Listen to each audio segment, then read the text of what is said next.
Hey friends, with Assembly coming up in a couple weeks, I've been getting a lot of questions about the governor's race, and I wanted to set the record straight today about some things. Many of you have heard that I'm supporting Victor Marx, and I am not. Marx approached me at a breakfast meeting late last summer for advice on running. I became hopeful, just like many of you, that his big following and his story might break through the stranglehold that the liberal media has on our elections here in Colorado. I thought perhaps we could try something different, an out-of-the-box candidate to get different results here. Imagine that.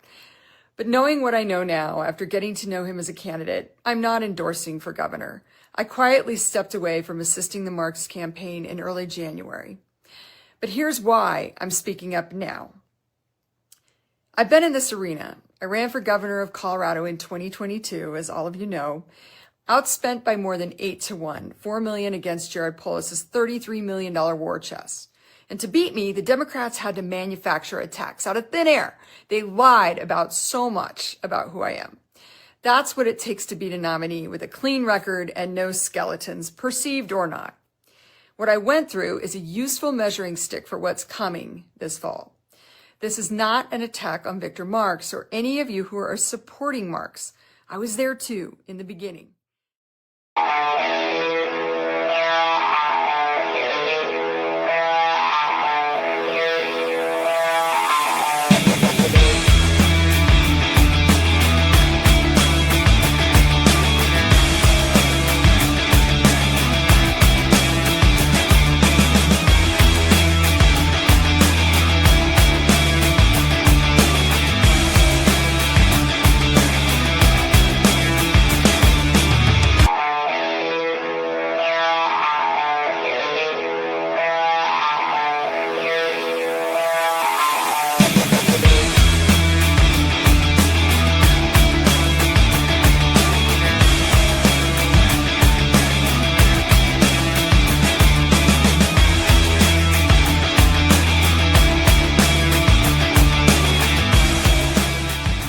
Good evening, I'm Ann Vanderstel, and welcome to Steel News. Tonight is a special report because Colorado is about to become ground zero. On Saturday, April 11th, 2026, thousands of delegates will gather in Massari Arena at Colorado State University in Pueblo. Check-in begins 7 a.m. and the assembly convenes at 9 a.m. This isn't just another political event. This is where candidates are made or broken. This is where insiders try to control outcomes and where the grassroots has a chance to take it back. What's at stake? The governor's race, Secretary of State, Attorney General, Treasurer, U.S. Senate, and multiple congressional races that could help decide the control of Washington, D.C. Because right now, Colorado is on the national map.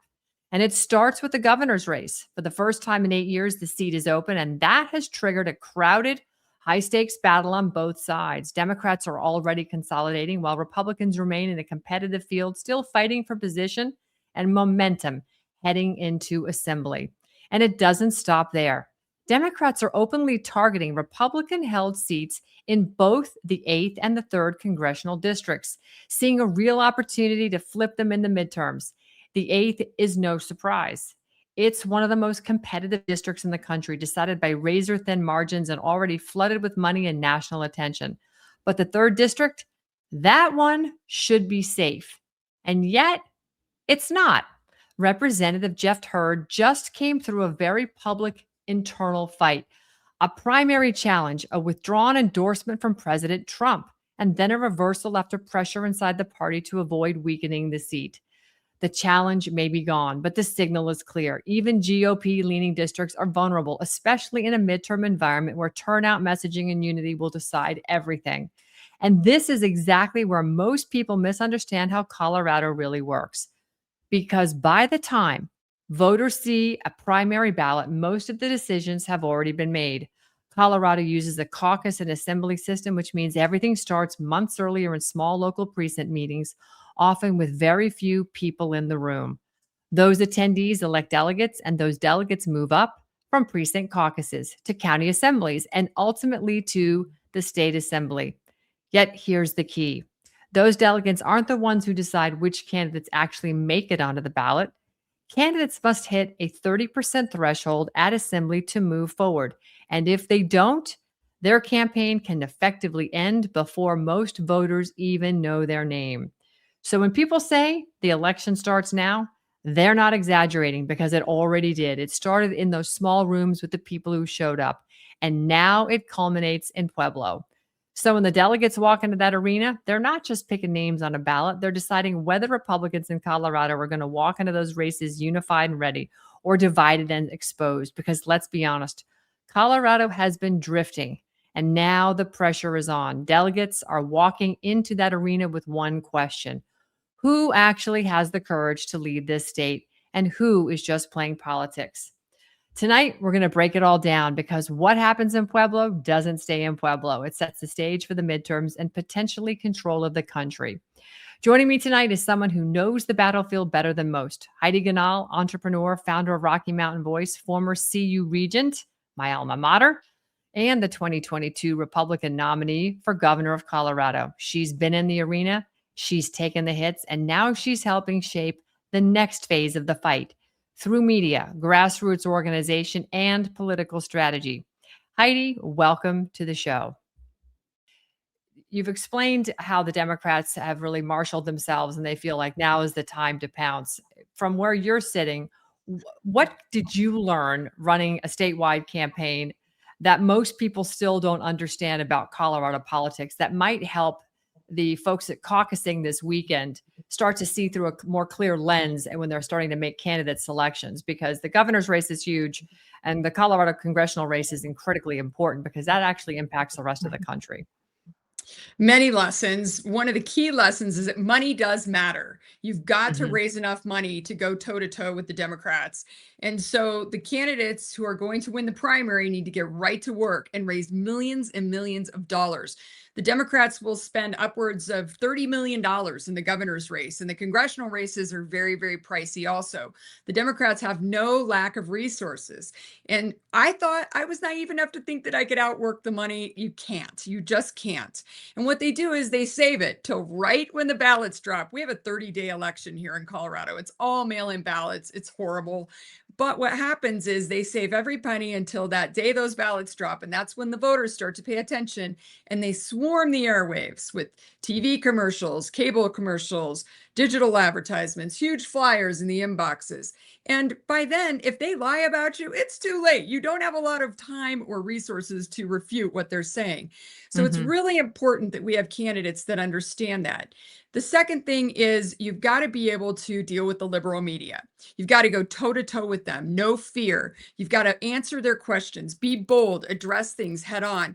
And many of our candidates right now are playing, bob and weave and duck the media, duck questions, duck debates. That does not work in Colorado. You've got to take the Kyle Clarks, who's our infamous bad guy on the left, head on and deal with them. And so those are the two key things. The money and getting the message to break through the liberal media are two of the hardest things to do in Colorado. Yeah. So let's just kind of run through quickly, just on the governor's side in Colorado, who some of the candidates are right now. The Dems have already caucused, and they've pretty much come up with Phil Weiser, your current attorney general. Break him down a little bit for the assembly so that they understand, the significance of why you certainly need to get money behind a Republican candidate that can beat Phil Weiser. Oh, goodness, Ann. He has sued the Trump administration, I think 50 plus times. Anytime Trump looks at Colorado the wrong way, he sues the Trump administration. He is as corrupt as they come. He's part of the Democrat machine. He is probably part of the reason our elections are not trustworthy. And he smiles, he sounds good, he's nice enough when you meet him, but he's part of all the worst things that happen in the Democrat world in Colorado. And his mission is really to drive the progressive agenda. He's coming off as a little bit moderate because he's going up against Michael Bennet, but he needs to convince the moderate Democrats that he's okay. But his policies are absolutely progressive, as far left as you can go. Wow. Okay. Now on the Republican side, I know we ran a previous reel of you going on and doing a selfie talk with the folks in Colorado with respect to the fact that you were not backing this particular candidate, Victor Marks, going forward. In the Colorado Republican race, what is it, about 30 candidates, I think, if I last count, that running. It's Yeah. almost like Florida. We have got an insane amount of people running down here in Florida as well. Yeah. I don't want to make this about the governor's race because, when you look at it, the money is everything. Are there any Republican candidates, whether it's Victor Marks, Scott Bottoms, or anybody else for that matter that's running? Is there anybody else that potentially has the ability to raise that kind of money to be competitive with Phil Weiser at this point?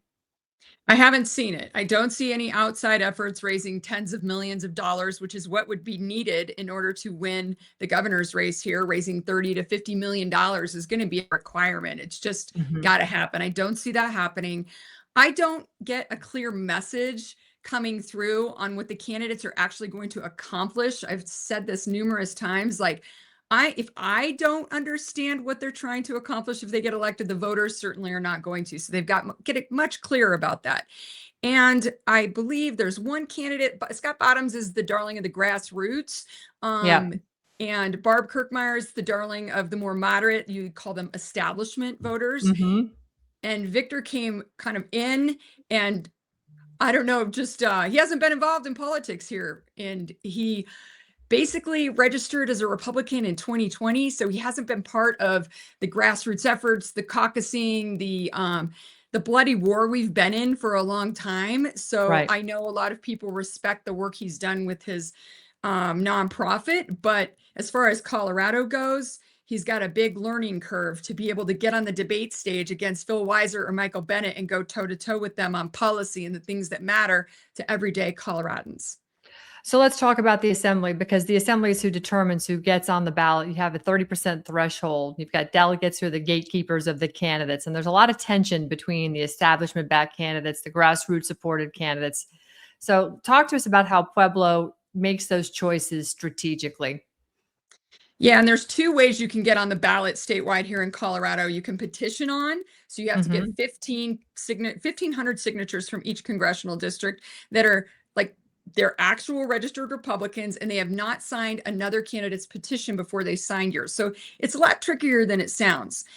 Then you can go the assembly route, and that's where you go in front of 3,000 registered Republicans who are strong grassroots advocates, and they've been elected at the precinct level, county level, and then they got elected to go to the state assembly. The state assembly is what's happening on Saturday, April 11th. And each candidate will get up, speak for 6 minutes, and then there will be a vote. If there's not a clear winner, like if one candidate gets 71%, and no other candidate gets 30, then it's done, right? Because Victor and Barb both petitioned on, Barb's not actually going to the assembly. She is counting on the fact that her petitions are going to get her onto the ballot. If Victor's going to the assembly, if his petitions end up coming through, which we don't know yet if he has enough, then he only needs to get 10% of the vote at the assembly. If it doesn't, then he needs to get 30%. So you've really got Scott Bottoms vying for those delegates. We call them delegates. Right. Or Victor Marks vying for those delegates. You've got Maria Orms. You've got Jason Mikesell, Bob Moore. You've got a few others.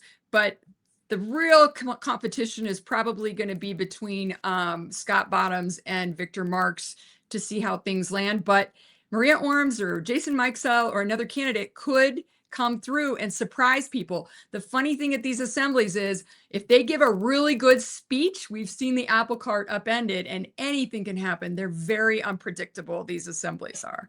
So is the assembly still controlled, or is the grassroots, in your opinion, finally taking root or taking it back? Well, the problem is for the grassroots is that you can petition on. So like Barb Kirkmeyer is not going to the assembly at all. She's going, if her petitions are valid, which I think they will be, she had a professional firm do the work, then she'll be on the primary ballot. So she doesn't need to come, which it rubs the grassroots the wrong way. So what Victor's trying to do is straddle both. So he's got like a get out of jail free card if the petitions come through. And then he's going to try and make a statement at the assembly. Scott Bottoms has gone all in on the assembly and the grassroots route, and he's been working this for over a year and a half, and he will definitely have delegates lined up. Okay, well, are you going to be going to Pueblo this weekend? I am. I'm not going as a delegate. I'm going as a reporter for Rocky Mountain Voice. So I'm going to stay neutral and try and just sit back and watch and report from there. We're going to live tweet from it. So there'll be lots of exciting stuff to watch on Rocky Mountain Oh, Boys. good. Okay, good. Is anybody live streaming from You know, there? I don't know if they are or not. We may do a little bit of live streaming here and there, but it's pretty hard to do in the whole stadium. And it's actually a really long, slow day. I Yeah. don't know that it would be exciting TV, but Yeah. we'll definitely give you the Got it. highlights. Got it. I recall the last one. There seemed to be there's always shenanigans in any of these things. So let's move into the congressional races. CD8. Yeah. Would you categorize the CD8 race as probably the most important race in Colorado for congressional, at least? Yes, in fact, Gabe Evans is up against the Democrat machine who really wants it back. He took it from the Democrats last time, and they are going to fight tooth and nail to flip it back. And it's actually marked one of the most important races in the whole country. And it's a dead heat. It could go either way, depending on message, depending on resources. But something that Gabe Evans is taking a gamble on, which I'm not sure I agree with, is he's taking very moderate votes. Like he is actually supporting this Dignity Act that's coming up around immigration. And the base does not like that. And same thing's happening in CD3 with Jeff Hurd, our current congressman. Those two are playing a very moderate card. But you need your base to turn out, especially in a non-presidential year. You get about 70% turnout of registered Republicans, and the unaffiliated who lean Republican are even lower of a turnout. So that's a very dangerous play in my mind. So break down what happened in CD8 with respect to the endorsement, the pulled endorsement, and then coming back around again. Yeah, that was CD3. So it's the Sorry, Western. CD3. Excuse me. That's okay. It's Yeah. confusing.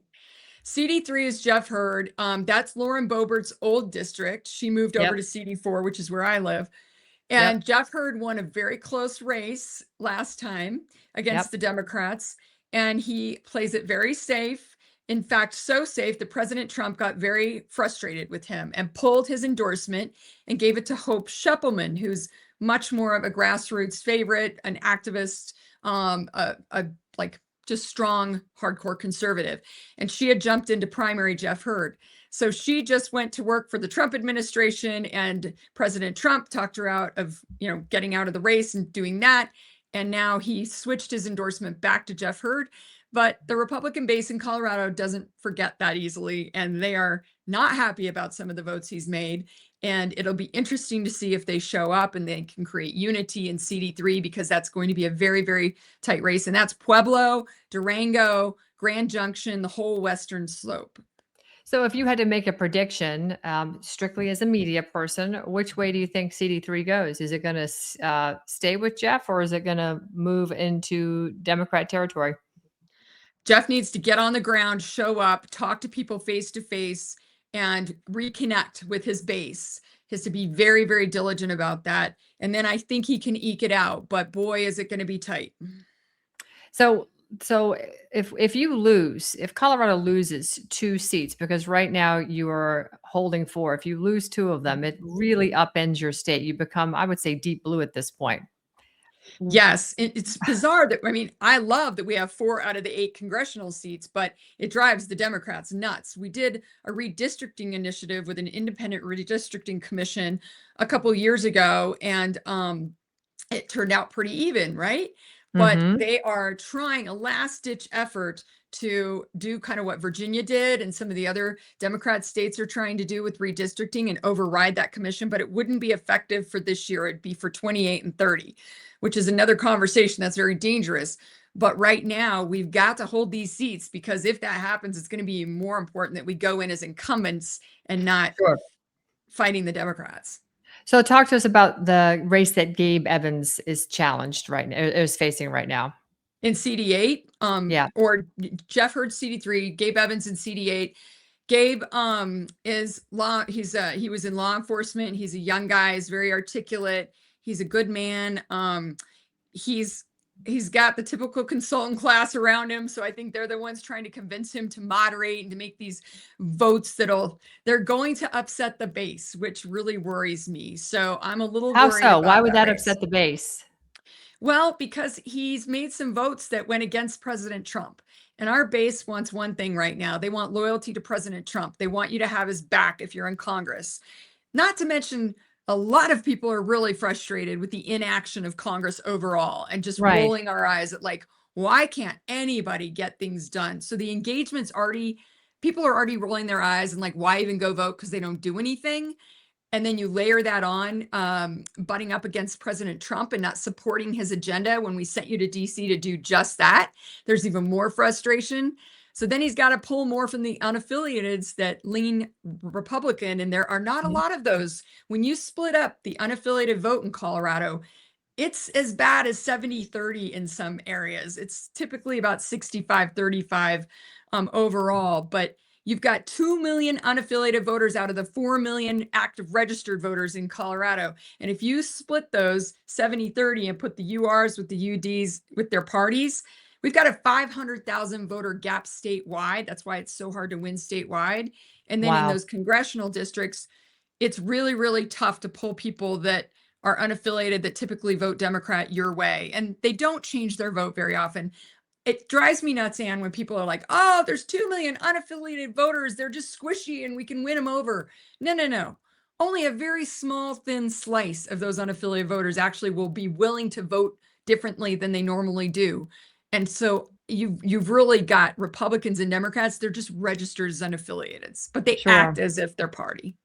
So let's talk about what's shifting in Colorado politically, because right now you're not solid blue. It's still very contested, but you are leaning into dangerous waters if you lose those 2 congressional seats, which, as you said, will impact President Trump, the potential for him to be impeached, because we're sort of teetering on that edge right now. So if you were going to be speaking to Colorado voters, or Colorado voters were speaking to us right now, what are their key issues that they're really concerned about? Is it affordability? Is it crime? Is it governance? What is driving the voter sentiment down in your state?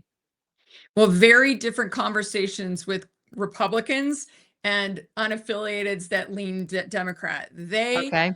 are worried about affordability, mostly the younger people. It's becoming unaffordable to live in Colorado. A lot of people are moving out. There were just some statistics today that showed an exodus from Colorado. It's much harder to run a business now. There's so much regulation. They've jacked up the salaries or the requirements for hourly pay, and just put lots of onerous restrictions and regulations on small business owners. So it's made it very difficult. So you've got businesses leaving, you've got young people leaving because they can't afford to live here, and you've got crime rates skyrocketing. They have been for a few years. I ran on fixing crime as the daughter of a cop in 22, and things have not gotten better. In fact, What's driving Colorado's, the crime rate in your state?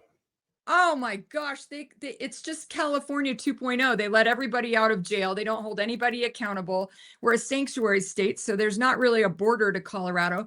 Fentanyl deaths are going up instead of down like in most other states around the country. We have I-25 and I-70 that split the state, which are drug smuggling corridors and human trafficking too. So it's very, very scary. I just walked out of a restaurant the other day, got in my car on Broadway, south of Denver, and all of a sudden I look up and there's a homeless person who's on drugs staring right in my window and banging on my window to get out of the car. Like, this stuff Wow. happens all the time. It's Yeah. terrifying.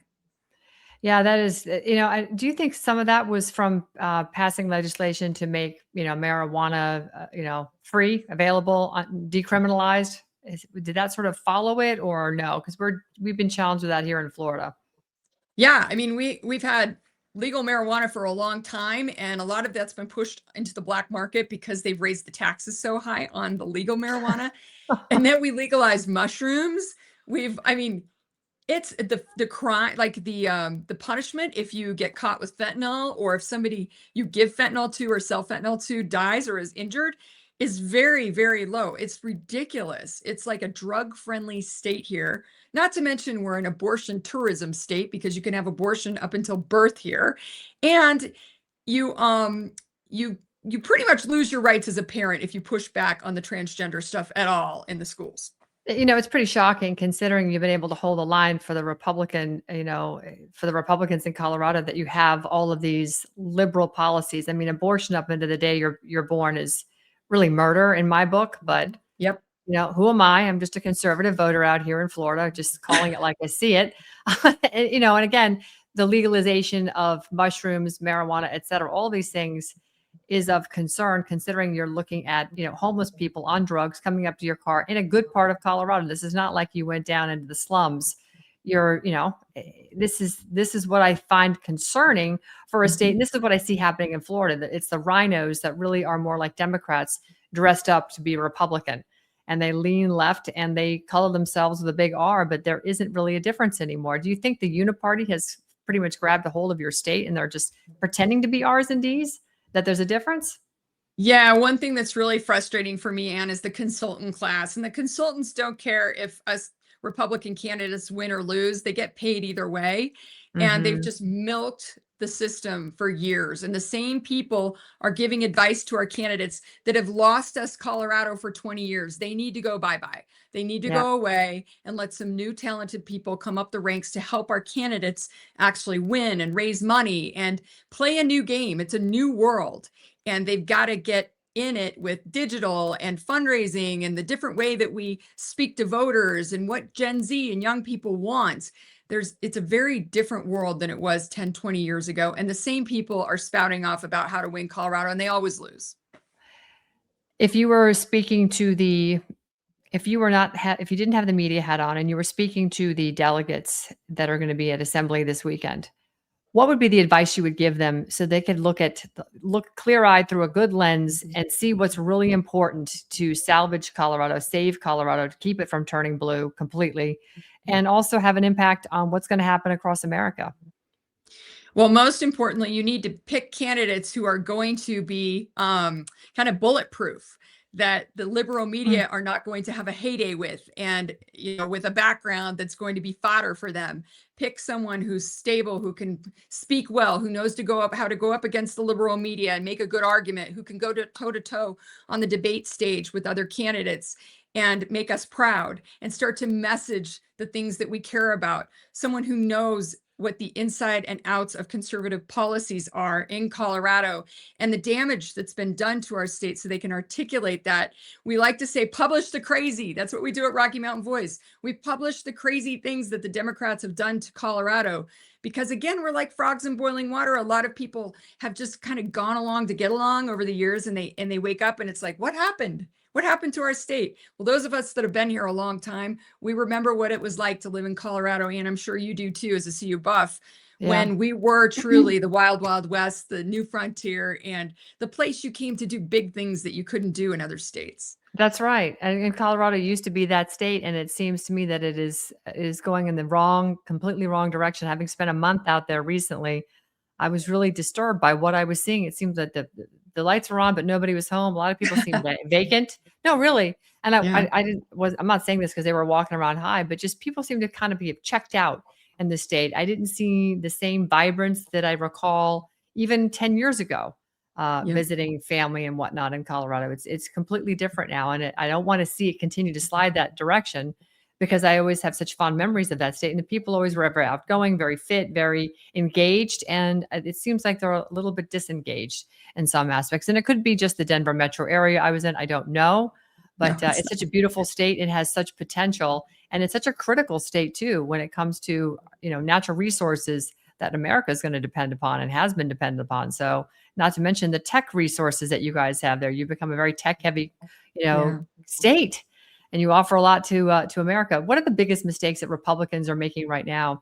And if you were going to pin one of the races that is the most important race in your state that people really aren't talking about because you have so many perhaps governors, Republican governor candidates, what are the two things that we should be looking for? The mistakes that Republicans are making, and then, of course, the race that people aren't talking about. Well, I think the first thing that I tell people is you are the leader you've been waiting for. Like, there's no one coming to save the day, and you've got to get involved in your own neighborhood, your block, your precinct. It's broken down to precincts. So figure out who your precinct chair is, get to know them very well, and work your neighborhood. Get people to turn out to vote, educate them on the candidates. Candidates, you need to get much clearer and more direct about what you're going to accomplish if the voters take a risk on voting for you. They've got to know in one or two sentences what your passion is, what you're going to get done. Are you going to fix potholes? Are you going to fix crime? Are you going to make it affordable? Whatever it is. And then you can articulate in a longer format later. And then finally, you've got to be able, you've got to have candidates that are brave and bold and can take on the liberal media and the Democrat machine fearlessly without a lot of baggage and know that they can message and articulate our policies and what we want to do as conservatives differently in Colorado than what's happened here over the last 20 years. Heidi, when you talk about affordability, what is top on the list for affordability in Colorado? Is it property tax, the elimination thereof? Is it the cost of housing, the mortgage rates, the job market? What is it that's topping the list for affordability? Well, when I ran just a few years ago, I ran on going to zero income tax over 4 years. That would be a really great move for Colorado. Even the Democrats talk about it now. And then also reducing regulation. So I ran on reducing the bureaucracy in Colorado by 40% during my first term, or 10% a year. The government has grown out of control. The state budget has doubled. It's just insane, the amount of bureaucracy. In 4 years, the state budget has doubled in 4 years. In 10 years. 10 years, okay. It's Still. I think $50 billion now. And most of that is just bureaucracy at its worst. I mean, that's gotta be addressed. You've got to Doge Colorado too. There's so much corruption. And Where do you start? Yeah, I mean, you just have to audit the snot out of everything and provide transparency. There's ways to do that now with AI and with blockchain. You can protect certain things like our vote, like we can protect our vote. Do you know in Colorado, who audits our elections? The Secretary of State that's so corrupt, Jenna Griswold. There's Right. no outside agency that does that. There's so many problems with our elections here in Colorado, and we've got to fix that before we can win, honestly. And there's not much being done. The candidates aren't talking about it, and that has to happen at the local level. The county clerks can do a lot with our voter rolls, getting rid of the machines, doing audits, doing signature verification differently. There's lots of different things they can do to make our elections better at the local level, but no one's talking about it except some of our great Secretary of State candidates. We've got a couple people that are running that are really articulate and know the game. In fact, James Wiley, who's running for Secretary of State, has sued the snot out of Jenna Griswold several times and tried to highlight what she did to Tina Peters into our elections. So the Secretary of State race is really, really important, only to highlight what's happening with our elections, even if James or JJ can't win. So I'm glad you brought up Tina Peters, because I want to get to her in a second here. And I know you all have a reporter that's dedicated to covering her, and just has met with Tina several times, which is fantastic, at the Rocky Mountain News. The Rocky Mountain Voice. Excuse me, Rocky Mountain. It's okay. News. The Rocky Mountain News was a big paper here for a long time. It was a big paper. I used to read it. It was interesting. I loved the format. It was like the New York Post. It was really nice to read. But anyhow, the Secretary of State race, considering that Jenna Griswold, I call her a criminal of the worst variety. Trump has, signed an executive order. I personally just think it's going to be so legally challenged. It's going to be difficult to get it done. That being said, is there any sense of, are people receptive to the executive order so that the midterms can't be stolen? As we're seeing, midterm races right now in the early phases right now are looking like the machines are still being problematic, and we still have voter rolls that are incredibly dirty, particularly here in Florida. We have a problem with our voter rolls. Nobody seems too anxious to clean them up. Even our own Secretary of States down here and the supervisors of elections clearly aren't interested in doing that either. So how is this going to manifest in Colorado if we don't get some sort of SAVE Act passed, and or people are, don't legally, shall I say, the executive order is, ineffective because it's legally challenged into an oblivion? There's no way that Jenna Griswold, as our Secretary of State, or Phil Weiser, as our Attorney General, are going to honor the executive order. And even if the SAVE Act gets passed, come on, Senate, you can do it. Then they won't honor that either. They'll take it to court and they'll tie it up in court, and it's going to be very difficult to make any changes in 2026 for the midterms. But locally, the county clerks can make different decisions and do things differently, and they have to have a spine of steel because they're going to get pushback from the Secretary of State. Well, in considering the current Tina Peters disposition and the fact that this is going back down to the lower court where she was sentenced, is there any hope that she's going to get released before the midterms? I sure hope so, but this is the same judge that gave her 9 years. So right. I'm where's the incentive for clerks to stand up like Tina Peters did? Well, here's what they need to do, Ann. The majority of our county commissioners in Colorado are Republican. If you look at the numbers, the county Right. commissioners at every single county need to get a spine and learn what they can do to support their county clerk. They also hire and fire their county attorney, and they can pick a county attorney who's fearless, who will go in and fight for their clerk if the clerk has the guts to do the right things. And I have a little group that I'm part of called the Colorado Institute for Fair Elections, and we're part of all the big networks across the country, but we're putting together a series of things that the counties can do to fix what they can before the election this fall. And I think it will help, like things like secure the drop boxes. We've got 400 plus drop boxes across Colorado that aren't monitored. They can clean up the voter rolls. They can make the US Post Office in their county report back about the undeliverable ballots. We found 30,000 undeliverable ballots after the 2022 election that were unaccounted for in some of the biggest counties. They just Wow. poof, gone. So there's lots of things they can do to tighten up their elections at a local level, but they've got to have chutzpah, and they've got to have county commissioners and a county attorney that will have their back, but that's possible. Okay. Are there county commissions, or should they say there are counties that stand out in your mind that the commissioners might actually stand up to hire and fire a better attorney that will have the clerk's back? Yes, there are. In fact, I'm really proud of our El Paso County clerk, Steve, who has gone up against the Clerks Association, which is run by a Republican who is, his wife works for Dominion. He's done everything he can to make it more difficult to be a Republican Wow. in Colorado, honestly. But he just left. He took his county out of that organization and said, he's not going to be a part of it. And he's trying to do some really innovative things to clean up the voter rolls and to get El Paso County, which is a huge county, and it's one of the districts, the congressional districts, it's so important. It's CD5 with Jeff Crank, trying to get it in line. But now he's persona non grata with the rest of the clerks and with the Clerks Association. So he's got a tough road to hoe, but kudos to him for standing up, and maybe he'll inspire some others to do the same thing, like Mesa County, Weld County, Douglas County. What about Boulder County? Funny enough, Boulder County has been pretty cooperative with our group, so I'm not going to say anything bad about them. But Douglas County, where I live, the county clerk has not cooperated with us at all. In fact, I did an audit after my election in 22 and asked to see the paper ballots, and it took 9 months in legal representation to get Yeah. access. And we found that there was remote Wi-Fi capabilities in the machine after she told us Yep. there weren't. We found Yep. the drop boxes weren't being monitored correctly. We found the US Post Office numbers were off. So even in a Republican stronghold county like Douglas County with a Republican clerk, we had all kinds of issues. Is there any hope at all that we're ever going to see paper ballots, one day voting for federal elections, voter ID, et cetera, et cetera? I Hand think counts. Trump's got to raise a fuss, and Congress has to actually get a spine and do something and memorialize it. And counties, at the county level, people have to get really strong and really loud and say, we're not going to take it anymore. And all of those things have to happen in a time when we're being really complacent already. So it's really worrisome. Does this require a sheriff to have a spine as well? I think so. The interesting thing is, we've been doing some research. I think the sheriffs can figure out, they can get the information about who's an illegal alien or a non-citizen immigrant on our voter rolls, Yeah. and help the clerks clean those up. So that would be a great asset to the county clerks and the county commissioners if they could have a sheriff too that had the kahunas to do that.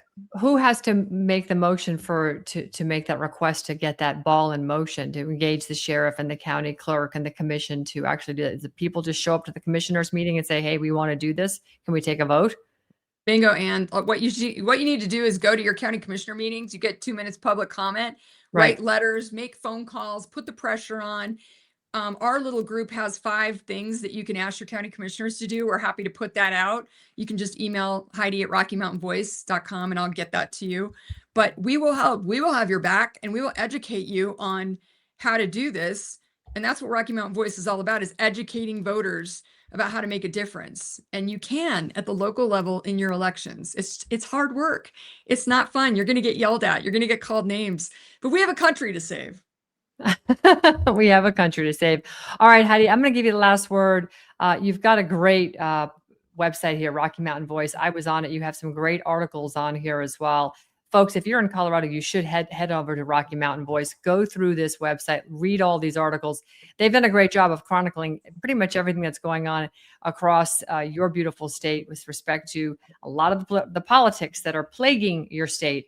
And I hate to say the word plaguing, but it is plaguing your state like it's plaguing the rest of us. You guys aren't a lost state, Heidi. You have a lot of potential, and you've got some really significant races. If as an outsider looking in, the congressional races in Colorado are the most important from where I'm sitting because it impacts all of America. It's not just Colorado, it impacts America. And President Trump is in a perilous position. If he loses these midterms and we slide any more blue across these other races that we've already been seeing happen across the country, and Colorado goes in that direction, it's going to be very difficult for him not to be able to survive what I would think would be an impeachment that is going to be just on steroids, because they didn't get him the last time. They're going to definitely come for him this time. And that might actually terminate his presidency. We don't know. It could be that bad. So your state is not totally lost. There is still hope. It's a very contested state. And I believe what is going to happen this weekend in Assembly is going to tell us, what direction the country's going. Frankly, it's pretty critical at this point. So last word from you on everything that the Assembly would want to know from you and the voters of Colorado would want to know from where you're sitting. Yeah, I don't believe Colorado's a lost state. We've got to fix our elections. We've got to get our message really, really clear about how we're going to do things differently from the conservative side, and call out the Democrats and their craziness, publish and promote the crazy that they're doing. And we've got to be bold and strong and go up against the liberal media, which is why we created Rocky Mountain Voice. We've got a team of 50 citizen journalists from around the state. And we have an amazing editor, Jen, and Tori, my daughter's on the team. We've got incredible investigative reporters that are on our team, uncovering all kinds of things that the liberal media won't cover here in Colorado. And it's free. There's no ads, paywalls. You just go sign up and you'll get a newsletter 4 or 5 times a week telling you what the news is, or you can go to the website or our social media. But follow along, share it. The more people that join, the more people get the truth, and the more we can wake up the rest of Colorado to vote, engage, and win again. Heidi, thank you so much. And before we actually go tonight, I want to just take a moment because Tina Peters is a very dear friend. And we've talked a lot about the Assembly, the races, the strategy, the power plays, all of it. But this doesn't mean anything, honestly, Heidi, if we forget what this fight's really about. And so that's why I want to dedicate what you and I talked about to people like Tina Peters, true heroes, because whether people want to say it out loud or not, her case, that really has become the line in the sand. It's a test. And it's not just a test of the system, but it's a test on all of us. And I was out in Colorado. I tried to see her several times. I got basically ignored by the prison. I did all the proper paperwork. So whether it's me or anybody else, or frankly, your team, which has done a great job of covering her situation, we have to be willing to take a stand on these things, especially when it's uncomfortable. And I know that you have, like you said, you've got clerks out there that have got to get a spine, and they've got to stand up, and they've got to have a county attorney that's going to stand with them, because these things are risky and they come with consequences. And Tina, I think, is one of them. So we have, whether we choose to stay silent, call it a strategy, we don't have to agree with everything, but we have to, get involved in this movement. We have to ask ourselves, what happens if the system turns on one of its own? And that's what the system did. It happened to turn on Tina. And if nobody stands up, well, then that's when this problem is going to spread. That's when it's going to grow. It's going to become what we call normalization. And I think we've watched our country become normalized, in the wrong direction. Frankly, we're normalizing too many bizarre things. And your state is case in point when you're talking about, having homeless people banging on your car door high as kites in a good residential area. So we have got to, understand what really matters here, what's really on the line. And I think we've got to take a bigger stand. So I appreciate what you're doing. I appreciate the fact that you're articulate on this, Heidi, and that you can stand up and give people an action plan, that you also threw your hat in the ring. You were part of the fight. And, you have sort of imparting what you've learned on everybody out there, particularly for those that are still in these races in Colorado. So God bless you. And thank you for everything that you've done for your beautiful state. Well, thank you, Ann. And that's a really good point about Tina Peters. We've got to stand up for her. And that's something the delegates should ask the candidates. I know a couple candidates are waffling on pardoning Tina if they get elected. There should be no waffling. Tina Peters should get pardoned if you're elected to the governor of Colorado. So that's a clear delineation. And they need to ask the candidates about that, because that is taking a stand for what's right and what's wrong. Yeah, absolutely.